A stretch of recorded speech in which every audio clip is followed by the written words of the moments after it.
ॐ भूर्भुवः स्वः तत्सवितुर्वरेण्यं भर्गो देवस्य धीमहि धियो यो नः प्रचोदयात्.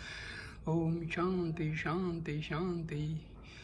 Now this is the second part of Grabha Upanishad by sage Pippalada. Now I will describe how this Upanishad came into existence and some light on the life of sage Pippalada.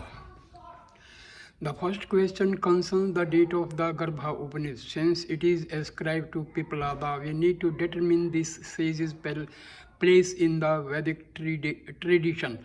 Although it is believed that the text may not be as old as the sage, Pippalada is also the instructing sage of the Prashna Upanishad and the author of the Atharvaveda Sakha, named after him, Pippalada Sakha. As a principal arranger of the Atharvaveda, he should be assigned to at least the middle of the second millennium BCE, if the Rigveda is to be taken to be no later than 2000 BCE, as it is suggested by hydrological evidence related to the drying up of the Saraswati river around this time, and the fact that Rigveda celebrates this river as the great river of its time, flowing from mountains to the sea.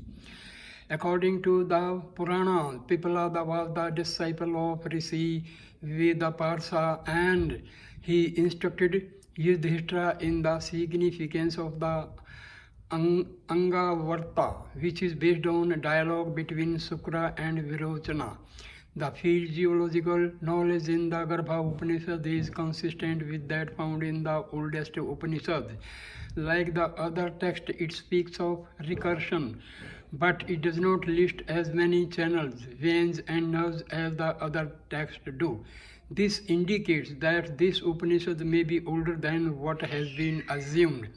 Pippalada answered 6 questions in the Prashna Upanishad, a number that is reminiscent of the 6th darshanas. The 6 questions touch upon 6 different aspects of reality: forms, Nyaya, basis of life; Mimamsa, origins; Sankhya, devas within; Yoga, next world; Vedanta, and modifications; Vaisesika. This is not an argument for the lateness of Prashna Upanishad, but rather for the remote antiquity of 6 bases to reality, which mirroring the 6 directions. Recursion, the mirroring of the cosmos at several levels, including at the level of the body, is one of the central ideas of the Upanishad. It is clearly stated, for example, in the Chandogya Upanishad 8.1.1 and 3, where we are told that within the heart is the small place with the heaven, earth, sun, moon and stars, where the lights of universe shines. There is in the city of Brahma the body, the mansion in the shape of a lotus, and in it the small inner Akasha sky. What lies there should be sought, which one should seek to understand. As large indeed as in this Akasha, so large is that Akasha in the heart. Within it are contained both heaven and earth, both fire and air, both sun and moon, lightning and stars. Whatever there is of himself in this world and whatever is not, all that is contained within it. Chandogya Upanishad 8.1.1 and 8.1.3. This recursion is also expressed across time, and it leads to a variety of paradoxes that the Vedas tell us cannot be explained away by language. It is described most clearly in the last 5th section of the Grabha Upanishad, in which the body itself is seen as the ground of the sacrifice. Speaking of recursion, one must also mention Hiranyagarbha, the golden womb out of which the Veda tells us the universe emerged. In an abstract sense, creation at the cosmic level is to be understood in a sense similar to that at the individual level.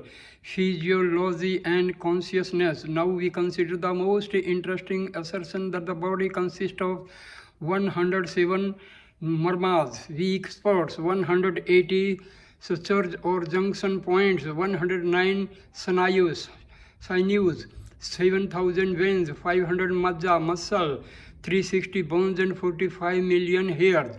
The numbers 180 and 360 are obviously astronomical and related to the number of days in the civil year. Their occurrence is the assertion of the mirroring of the cosmos in the body. The numbers 107 and 109 are also but less obviously astronomically related. I have shown elsewhere, see the reference below, that the Veda rishis characterize the universe by the measure of 108.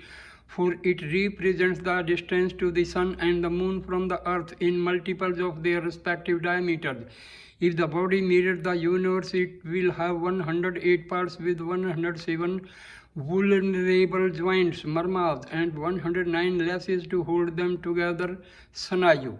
Other Upanishad, for example, Atreya, speak of 4 kinds of life: born alive, born from egg, born from moisture, insects, and born from germ, plants.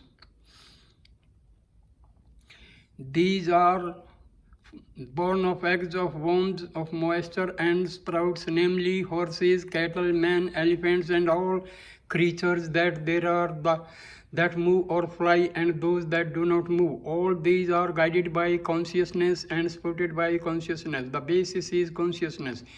Consciousness is Brahma, Atreya Upanishad 3.3. Consciousness is not taken to exist only in the human life but in all life. Channel in the body, nerves. The count of 700 channels does not go to the usual details that are to be found in other Upanishads. Thus, Pippalada instructs Asalvarayana in Personal Upanishad 3.6. Here there are 101 channels. Each of these has 100 more. Each further has 72,000 branching channels, through which the Vyana, breath, courses. Personal Upanishad 3.6. This means that the total number of channels, veins, equals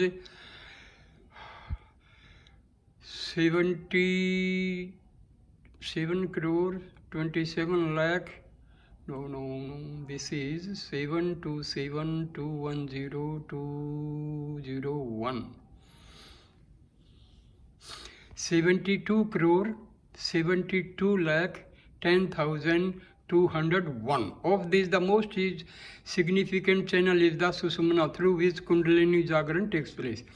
Brihadaranyaka Upanishad 2.1.19 speaks of how the self returned to the body along the 72 Hita channels which branch off from the heart to all parts of the body. This, together with a further description of these nerves of 4 colors, is described well in Kausika Brahmana Upanishad. The nerves of the heart, named Hita, extend from the heart of the person toward the surrounding body, fine as a hair divided 1,000-fold. They stand full of thin essence of various colors, white, black, yellow, and red. In these one remains when sleeping and sees no dream, becoming one with the prana alone. Then speech with all names goes to it. The eye with all forms goes to it. The ear with all sounds goes to it. And the mind with all thoughts goes to it. And when he awakes, then as from a blazing fire, sparks proceed in all directions. Thus from the self the prana proceeds, each towards its place. From the prana the gods, the senses. From the gods the world. And as a razor might be placed in a razor case, or as fire in the fireplace, even so this conscious self enters the body to the very hairs and nails. Of that self depends other selves. As the man follows the chief, or as his own people are of service to the chief, even so these other selves are of service to the self. So long Indra did not understand this self. The Asuras defeated him. When he understood this, striking down and conquering the Asuras, he attained preeminence among all gods and all beings, sovereignty and supremacy, and thus also he who knows this obtained preeminence among all beings, sovereignty, supremacy. He who knows this, he who knows this Kausika Brahmana Upanishad, causal chain and birth. In section 4, the Upanishad speaks of how the newborn forgets the causal chain at the moment of birth. This echoes the Bhagavad Gita by the rising together of desire and envy, by the confusion of duality. All beings when the born fall into the state of forgetting. Bhagavad Gita chapter 7 and Shloka 27. By doing this, it is able to fit the individual's embodiment in the womb that is consistent with the idea of rebirth. General views. Like other sages of the Upanishads, Pippalada is systematic and rational. The physical basis of life and the sequence following the development of the embryo is clearly defined. He describes the basis of life mystically in categories that go in sequence from 2 to 7. In the body emerges 8 natures, and in arise 16 modifications that are similar to the tattvas of Sankhya. In Prashna Upanishad 6.4, these are listed by Pippalada. The embryo is taken to have become Jiva, conscious self, in the 7th month, and in the 8th month it becomes complete in every sense. This gives the time the fetus becomes a person with attendant legal rights. It is not explained how the Jiva comes to be attached to the body.